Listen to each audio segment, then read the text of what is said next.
台语字真趣味，乡亲啊，配塔啦，台语安尼写配塔啦。屁孩兔崽子，台语就是配塔啦，也就是臭屁、爱捣蛋、爱炫耀、幼稚、不成熟、不懂事，甚至是为所欲为，以自我为中心，也则是讲话真唱秋、真嚣摆，拢会使讲是配塔啦。迄颗配塔啦上后分家规，莫插伊。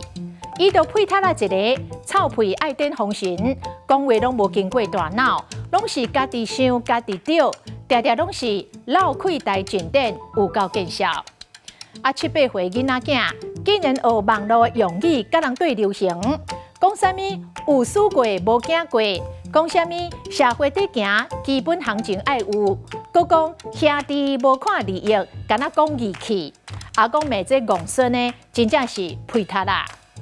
其实哦，华语的小屁孩伫台语有真侪讲法，互人听着会爱笑，像讲搞死囡仔，像死囡仔宝，像唔正囡仔，等等等等。今仔日的台语字配塔啦，实在真趣味。